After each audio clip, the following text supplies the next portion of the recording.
Welcome to Truth Threshold, an academic forum dedicated to analyzing media manipulation, digital rhetoric, and public communication dynamics.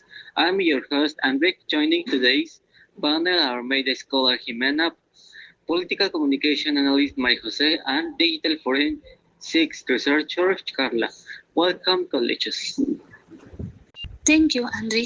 It's a pleasure to contribute to this discourse. Looking forward to evaluating this case through a political communication lens. And I will be providing empirical data regarding the digital evidence. Today, we are examining a case study concerning allegations of state-sponsored media categorization and administrative oversight in Mexico. On August 14, 2026, a public controversy emerged regarding whatever government briefing establishing a formal mechanism for censoring independent journalism. Jimena, could you contextualize the primary source that initiated the academic debate? Certainly, the discussion originated from an analytical column authored by journalist Juan Alonso Romero published by Meridiano MX.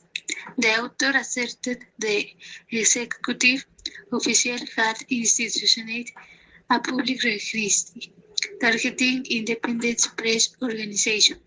He categorized the action and autocrit measure, drawing parallels to historical inquisitorial censorship. To evaluate the institutional perspective, we must examine the reported statement from the state representatives. Officials states that no formal blacklists have been established. Representatives maintain that the visual diagram present during the national brief titled Anatomy of a Digital Amplification Ecosystem constitute a network analysis rather than an effect of official section. Government figures affirmed that his primary objective was to demonstrate the structural mechanics of trend amplification across digital platforms. However, empirical verification reveals technical discrepancies in the official presentation. Independent fact-checking consortia confirmed that the administration barely incorporated video content. Experts verified that footage presented as live operational structure of automated bot networks was in fact pre-existing AI-generated media that had been previously debunked by international verification networks. When analyzing this conflict assertion, how will evaluate the institutional impact using precise analytical terms? Apparently, the state intent was centered on network topology and algorithmic analysis. However, alleged the decision to agree recognize investigate for journalists alongside anonymous accounts altered the public function of the briefing. According to sources within professional press associations, exposure of the state platforms occurred as a de facto mechanism of exposure, which reportedly correlate with an immediate increase in digital toxicity direct individual commentators. From a media ethics perspective, it appears that the discussion between structural network analysis and state-sponsored exposure become blurred.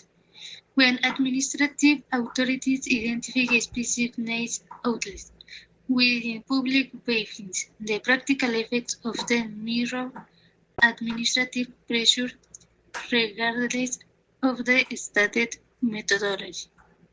Furthermore, evidence suggests that the reliance on unverified or synthetic media within official presentation diminish institutional credibility, complicated public understanding of genuine algorithmic manipulation.